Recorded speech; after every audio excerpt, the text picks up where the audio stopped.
यूँ तो हमेशा से डकैतों की दुनिया में पुरुष डाकुओं का ही दबदबा देखा गया है, लेकिन 1980 के दशक में एक महिला डाकू ने अपने आतंक का ऐसा मंजर कायम किया था कि पूरा चंबल बस उसके नाम भर से काम चाहता था। चंबल के भीड़ों में उसका राज चलता था, जहाँ का एक दिन का भी उसके इशारे के बिना हिल नहीं सकता था। उसके नाम की इस कदर दहशत थी कि जिस इलाके से उसका गैंग गुजरता वहाँ मातम छा जाता। घरों के दरवाजे बंद हो जाते, लोग काम करना छोड़ देते। ऐसा लगता मानो पूरे इलाके में किसी ने कर्फ्यू लगा दिया हो। लेकिन सबसे हैरत की बात ये थी कि उस महिला ने डकैती का ये रास्ता खुद नहीं चुना था, बल्कि हालातों ने उनको इस राह पर लाकर खड़ा कर दिया था। मात्र 11 साल की उम्र में उनकी 45 साल के अधेड़ आदमी से शादी कर दी गई थी, जिसने दिन रात उनका यौन शोषण किया। पति से जो जिल्लत मिली सो मिली। माँ बाप ने भी उन्हें परिवार पर कलंक बताकर किसी कुएं में डूब जाने को कह दिया।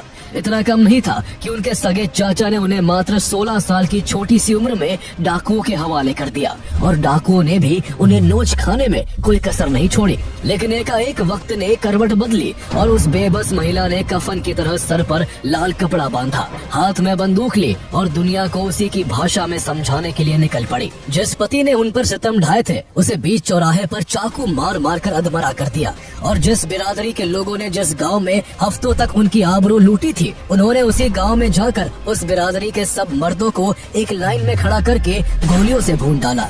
आइए जानते हैं कहानी बैंडेड क्वीन के नाम से मशहूर भारत की मोस्ट वांटेड वुमन फूलन देवी की, जो किसी के लिए मसीहा थी तो किसी के लिए खूंखार हत्यारन। और आखिर कैसे सरेआम दर्जनों लोगों को मौत के घाट उतार देने वाली फूलन देवी आगे चलकर देश की सांसद बन बैठी।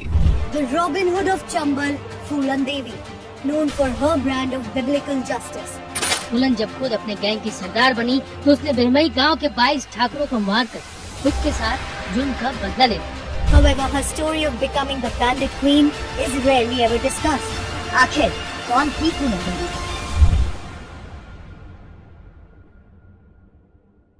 फूलन देवी का जन्म 10 अगस्त 1963 को उत्तर प्रदेश के जालौन जिले के एक छोटे से गांव गोरहा का पूर्वा में एक दलित परिवार में हुआ था।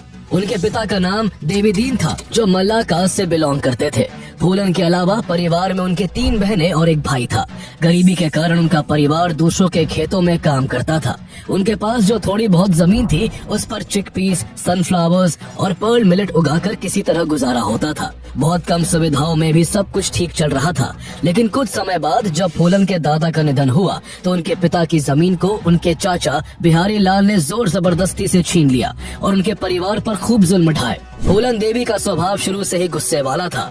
फूलन देवी उस वक्त केवल 10 साल की थी, लेकिन फिर भी वो अपने चाचा के विरोध में डट कर खड़ी हो गई। उन्होंने अपनी बड़ी बहन रुक्मणी के साथ अपने पिता की छीनी गई जमीन पर जाकर धरना दे दिया और अपने चाचा पर जमीन लौटाने का दबाव बनाने लगी। इस बात से गुस्सा होकर फूलन देवी के चचेरे भाई मायादीन ने उन्हें बुरी तरह पीटा, लेकिन फूलन तब तक विरोध करती रही जब तक कि वो लात, घूंसों और ईंट की मार से बेहोश नहीं हो गई। फूलन को इतनी छोटी सी उम्र में इन विरोधी तेवरों की वजह से बहुत बड़ा खामियाजा भुगतना पड़ा। उनके इस आक्रामक रवैये के कारण उनके घर वालों ने एक गाय और एक साइकिल के बदले में मात्र 11 साल की फूलन की 45 साल के एक अधेड़ आदमी पुत्ती लाल से शादी करा दी। पुत्ती लाल फूलन के घर वालों को दहेज देकर फूलन के साथ इस तरह व्यवहार करता जैसे वो उसकी पत्नी नहीं बल्कि बाजार से खरीदी हुई कोई चीज है। वो 11 साल की फूलन का जबरदस्ती यौन शोषण करता और बात बेबात उसे बुरी तरह से मारता पीटता। दिन, हफ्ते, महीने और फिर साल पति की इस तरह की ज्यादतियों की वजह से फूलन की तबीयत काफी खराब होने लगी। एक दिन परेशान होकर उन्होंने अपने पति का घर छोड़ दिया और भागकर अपने पेरेंट्स के पास आ गई। बेटी का ससुराल छोड़कर मायके में रहना कुछ दिनों बाद ही सबको खटकने लगा। गांव में बदनामी होने लगी। माँ ने गुस्से में यह तक कह दिया कि वो उनके घर पर कलंक है और उसे किसी कुएं में डूबकर मर जाना चाहिए। इतना कम नहीं था कि जमीन की वजह से फूलन की एक बार फिर उनके चचेरे भाई से लड़ाई हो गई। जो फूलन पहले अपने चचेरे भाई की मार से बेहोश हो गई थी, उसने इस बार लड़ाई में एक पत्थर से उसी का सिर फोड़ दिया। इस वजह से फूलन देवी को 1979 में 1 महीने के लिए जेल में रहना पड़ा, जहां पुलिस ने भी उनके साथ बहुत बुरा व्यवहार किया। जेल से छूटने के बाद उन्हें मजबूरन वापस अपने पति के घर लौटना पड़ा। उन्हें वहाँ जाकर पता चला कि उनका पति पुत्ती लाल किसी दूसरी लड़की से शादी कर चुका है। फूलन के वहाँ पहुँचने पर उसने और उसकी दूसरी पत्नी ने उसकी खूब बेइज्जती की और उसे खूब मारा पीटा। फूलन को समझ आ गया कि यहाँ अब उनका गुजारा नहीं हो सकता और वो थक हार कर फिर से वापस अपने मायके चली गई। अपनों के बीच में रहकर भी फूलन अकेली पड़ गई थी। उन्हें हर जगह से धिक्कारा जा रहा था और उनके अपने माँ बाप भी उनको बोझ और कलंक समझने लगे थे। उनके फिर से मायके आने से सबसे ज्यादा परेशान उनका चाचा था। चाचा ने उनसे छुटकारा पाने के लिए इस बार फूलन को वहाँ के डकैतों के हवाले करने का फैसला किया। एक दिन डकैतों का एक झुंड फूलन को उनके घर से उठाने के लिए आया, लेकिन फूलन डकैतों को देखकर वहाँ से भागने लगी। डकैतों ने गुस्से में उनके छोटे भाई को अपने कब्जे में ले लिया। अपने भाई की जान की खातिर फूलन ने मजबूरन खुद को उन डकैतों के हवाले कर दिया। अब मात्र 16 साल की फूलन खूंखार डकैतों के कब्जे में थी। उन डकैतों का मुखिया बाबू गुजर था, जो फूलन को देखते ही उनके रूप पर मोहित हो गया। बाबू गुजर फूलन के साथ गुलामों की तरह पेश आता। उसने कई बार फूलन का यौन शोषण किया। पहले से ही मायके और ससुराल के अत्याचारों से परेशान 16 साल की फूलन को अब बाबू गुजर जैसे वहशी दरिंदे के जुल्मों को सहना पड़ रहा था।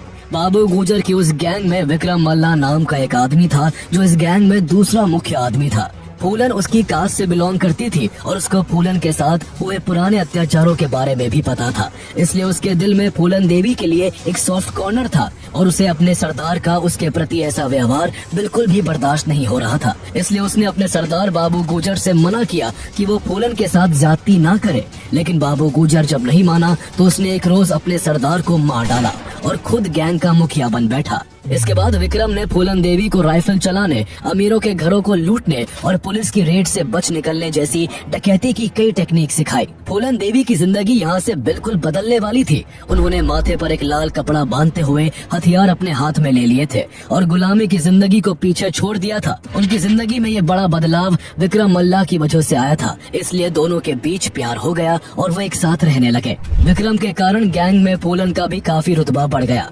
अगले एक साल में दोनों ने अपने साथियों के साथ मिलकर कई अमीर घरों पर हमला किया और वहां लूटपाट करके खूब पैसा बनाया। पुलिस को चकमा देने के लिए विक्रम मल्ला का गैंग देवरिया, कानपुर और उराई जैसे इलाकों में लगातार अपनी पोजीशन बदलता रहा।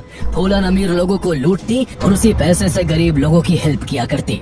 इससे फूलन का नाम निचले तबके के लोगों में पॉपुलर होने लगा और कुछ लोगों ने उन्हें दस्यु सुंदरी का नाम भी दे दिया। इसके बाद फूलन देवी ने अपने पति से बदला लेने के मकसद से उसके गांव पर दिन दहाड़े अटैक कर दिया और सबके सामने उसे चाकू मार मार कर अधमरा कर दिया। उसकी बुरी हालत करने के बाद फूलन देवी ने बीच गांव में धमकी देते हुए कहा कि आज से कोई भी बूढ़ा आदमी छोटी उम्र की लड़की से शादी नहीं करेगा और अगर किसी ने ऐसा करने की जरूरत की तो उसका भी यही हाल होगा। इसी बीच 1980 आ चुका था। विक्रम मल्ला के नेतृत्व में ये गैंग अपना नाम करता जा रहा था। फूलन देवी के लिए भी हालात पटरी पर आ चुके थे। लेकिन इसी बीच इस गैंग के पुराने डकैत श्री राम सिंह और लाला राम सिंह जेल से रिहा हो गए। जेल से छूटते ही जब उन्होंने वापस गैंग ज्वाइन की तो उन्होंने देखा कि गैंग में काफी कुछ बदल चुका है। वो दोनों ठाकुर थे और उन्हें बैकवर्ड क्लास से बिलोंग करने वाले विक्रम मल्ला का लीडर होना बिल्कुल भी मंजूर नहीं था। उन्हें इस बात का गुस्सा भी था कि विक्रम ने एक लड़की के चक्कर में अपने ही सरदार का कत्ल कर दिया था। ऐसे में उन्होंने कास्ट के नाम पर गैंग में फूट डालना शुरू किए और सो कॉल्ड ऊंची जाति वाले सभी लोगों को अपनी तरफ कर लिया। इसके बाद श्री राम सिंह और लाला राम सिंह ने अपने साथियों के साथ मिलकर विक्रम मल्ला की हत्या कर दी। विक्रम की मौत के बाद फूलन देवी एकदम अकेली पड़ गई और इसी का फायदा उठाकर श्री राम सिंह ने उन्हें अपने कब्जे में कर लिया। एक दिन श्री राम सिंह और उसके आदमी फूलन को उठाकर बहमाई गांव ले गए, जहां उन्हें एक बंद कमरे में रखकर दिन रात उनकी आबरू को लूटा गया। उनकी इज्जत लूटने वाला सिर्फ एक अकेला श्री राम सिंह नहीं था, बल्कि बारी बारी से उसके सब गुंडों ने फूलन के साथ ज्यादती की। कई बार उनका सामूहिक यौन शोषण भी किया गया। फूलन के साथ ये अत्याचार करीब 3 हफ्तों तक चलता रहा। कई बार इन दरिंदों ने उन्हें पूरे गांव वालों के सामने नंगा करके कुएं से पानी लाने के लिए भी मजबूर किया। फूलन पूरी तरह से टूट चुकी थी। जिंदगी ने उन्हें फिर से दुख की खाई में धकेल दिया था। लेकिन इस बीच श्री राम सिंह के आदमी काफी लापरवाह रहने लगे थे। उनकी इसी लापरवाही का फायदा उठाकर एक दिन विक्रम मल्ला के एक लॉयल साथी मान सिंह मल्ला ने अपने कुछ लोगों के साथ मिलकर फूलन देवी को श्री राम सिंह और उसके गुंडों की कैद से आजाद करवा लिया। वहाँ से छूटने के बाद फूलन देवी ने मान भगवान सिंह मल्ला समेत विक्रम मल्ला के सभी लॉयलिस्ट साथियों के साथ मिलकर अपना खुद का ग्रुप खड़ा किया। उन्होंने शुरू में तो श्री राम सिंह के आदमियों के डर से चोरी छिपे काम किया, लेकिन जब एक बार उनका गैंग मजबूत हो गया तो फूलन देवी निडर तरीके से सामने आने लगी। फूलन का गैंग अक्सर अपर कास्ट खासकर ठाकुरों को अपना निशाना बनाता और उन्हें लूटकर जो भी कमाई होती उससे नए नए हथियार खरीदता। डकैती के दौरान उनके गुर्गे कई बार चोरी की गई पुलिस यूनिफॉर्म्स पहनकर घूमते थे, जिससे लोग कंफ्यूज हो जाते और वो आसानी से उन्हें लूट लेते थे। धीरे धीरे फूलन और उनकी गैंग का चंबल के बिहड़ों में नाम होने लगा और यहाँ ठाकुरों और मल्लाहों के बीच जातिगत राइवलरी शुरू हो गई। फूलन ने भी अपने साथ हुए अन्याय को नहीं भुलाया था। उन्हें उनकी इज्जत को तार तार करने वाले लोगों से बदला लेने के सही समय का इंतजार था। एक दिन फूलन को खबर मिली कि बहमाई गांव में ठाकुरों के घर में एक शादी है, जहां श्री राम सिंह और लाला राम सिंह भी मौजूद होंगे। इसके बाद फूलन देवी ने फिर से बहमाई गांव लौटने का फैसला किया, जहां करीब 17 महीने पहले श्री राम सिंह और लाला राम सिंह ने अपने साथियों के संग मिलकर उनके साथ यौन शोषण किया था। 14 फरवरी 1981 को फूलन देवी ने अपने गैंग के साथ बहमाई गांव को चारों तरफ से घेर लिया। जिस घर में शादी थी वहां सब जश्न में डूबे हुए थे। घर में खुशी का माहौल था और किसी को जरा भी अंदाजा नहीं था कि वहां मौजूद लोगों के साथ आज क्या होने वाला है। सभी की खुशी को आंसुओं में बदलने के लिए फूलन देवी हथियारों से लैस अपने साथियों के साथ वहां पहुंची। फूलन ने सबसे पहले यहाँ सभी से एक ही सवाल पूछा कि श्री राम सिंह और लाला राम सिंह कहाँ हैं? लेकिन वो दोनों शायद फूलन देवी के अटैक के बारे में पहले से जानते थे। इस वजह से दोनों ने शादी को अटेंड नहीं किया था। जब बहुत ढूंढने पर भी वो दोनों नहीं मिले तो फूलन देवी गुस्से से भर गई। पहले उनकी गैंग ने वहाँ घर घर जाकर लोगों के कीमती सामान को लूटा और फिर फूलन देवी ने वहाँ मौजूद सभी मर्दों को एक लाइन में आकर खड़े होने का हुक्म दिया। फूलन देवी के डर के मारे 20 लोग एक लाइन बनाकर खड़े हो गए। इसके बाद फूलन देवी ने बदले की आग में उन पर एक साथ गोलियों की बौछार करवा दी।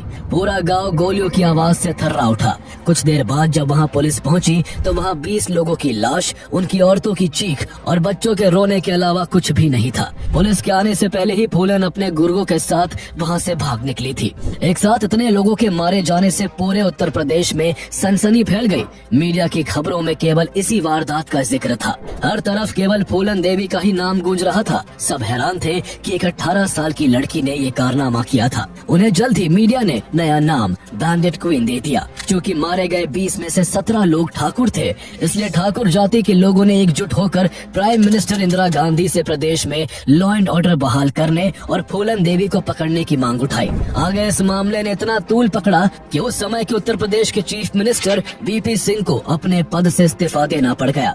जितना बड़ा ये मामला बना उतने ही ज्यादा फूलन देवी के चर्चे होने लगे। फूलन देवी का नाम चंबल के बिहड़ों से निकलकर देश के घर घर तक पहुंच चुका था। आम लोगों और बड़े नेताओं से लेकर फॉरेन जर्नलिस्ट, राइटर्स और फिल्म मेकर्स तक के बीच फूलन देवी चर्चा का विषय बन गई। जहां वो निचले तबके के लोगों के लिए मसीहा थी, जिन्होंने उन्हें अपनी आवाज उठाने का हौसला दिया, वही कुछ के लिए वो महज एक कुख्यात और बेरहम हत्यारन थी। जिस बहमई गांव में उन्होंने 20 लोगों को सरेआम गोलियों से भून डाला था, उस गांव में उस जगह पर उन 20 लोगों के नाम से स्मारक बना हुआ है, जो फूलन देवी के खौफ और उस भयानक रात की आज भी याद दिलाता है। चूँकि फूलन का गैंग उत्तर प्रदेश और मध्य प्रदेश के जंगलों में एक्टिव था, इसलिए दोनों प्रदेशों की सरकार जल्द से जल्द फूलन को पकड़ना चाहती थी। दोनों राज्यों की पुलिस फूलन देवी को पकड़ने के लिए चंबल के बिहड़ों में लगातार दबिश दे रही थी। हालांकि हर बार पुलिस को खाली हाथ लौटना पड़ता, क्योंकि फूलन के गैंग के सभी गुर्गे खाकी वर्दी पहनते थे और वर्दी पर बाकायदा स्टार लगाते थे। इसलिए पुलिस जब फूलन को पकड़ने आती तो पुलिस खुद कई बार वर्दीधारियों को देखकर धोखा खा जाती थी। इसका फायदा उठाकर फूलन का गैंग पुलिस पर हमलावर होकर उन्हें काफी नुकसान पहुंचा देता था।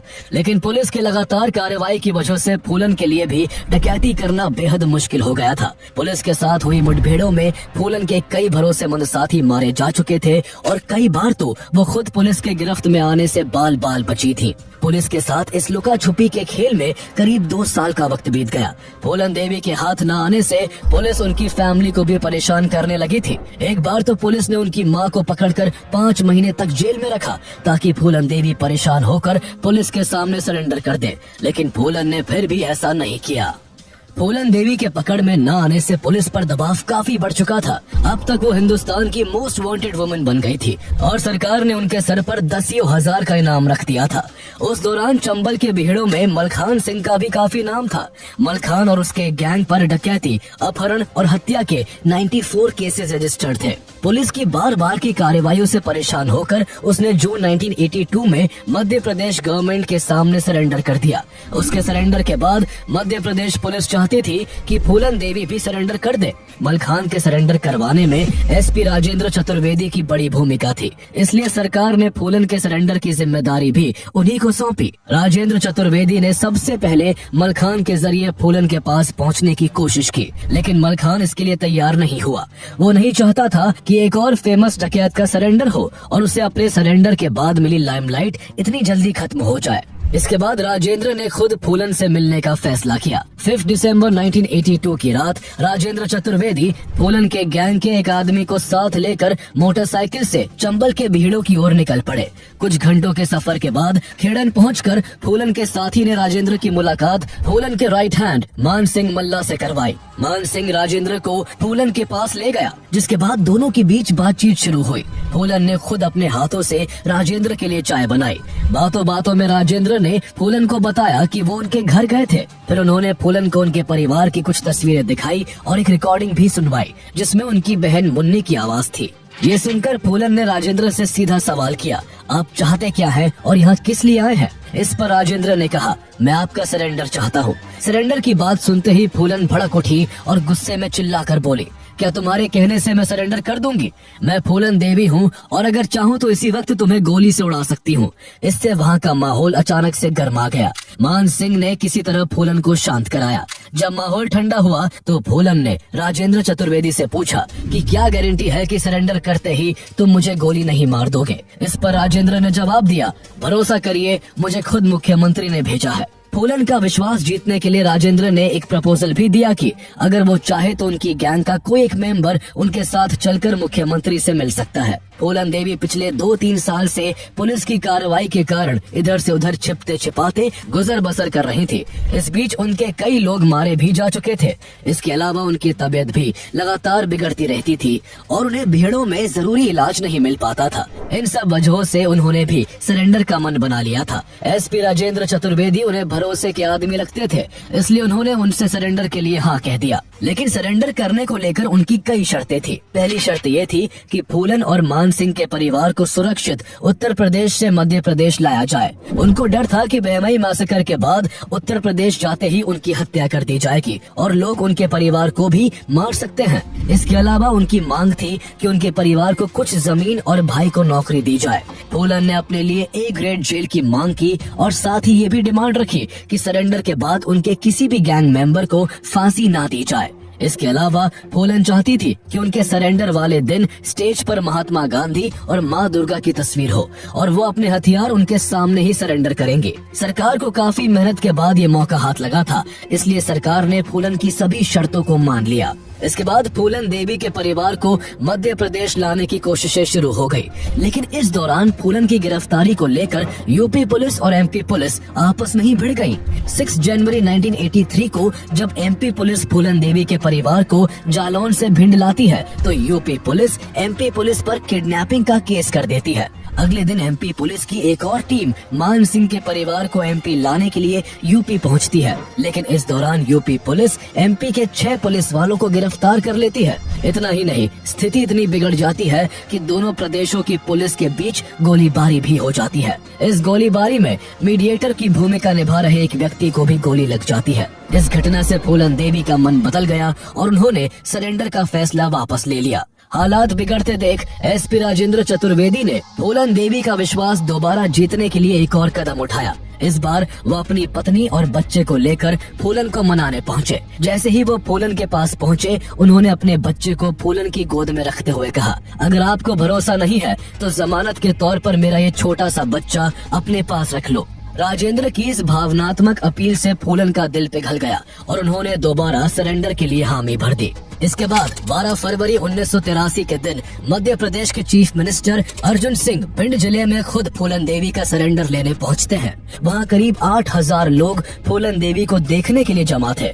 इसे कवर करने के लिए सुबह से ही वहां मीडिया वालों की भीड़ भी जमा हो चुकी थी, जिनमें फूलन देवी की फोटो खींचने की होड़ लग जाती है। फूलन नहीं चाहती थी कि सरेंडर से पहले कोई उनकी फोटो खींचे, लेकिन एक कैमरा पर्सन ने जब इसकी हिमाकत की तो फूलन ने उसके गाल पर एक जोरदार थप्पड़ जड़ दिया।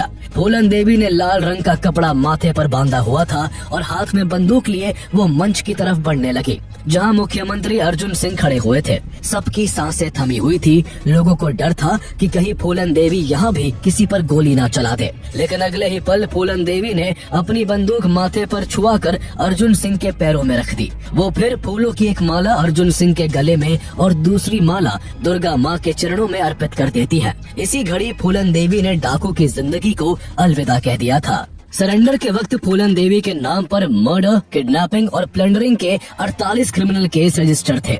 आगे कोर्ट में इन मामलों में काफी लंबा ट्रायल चला।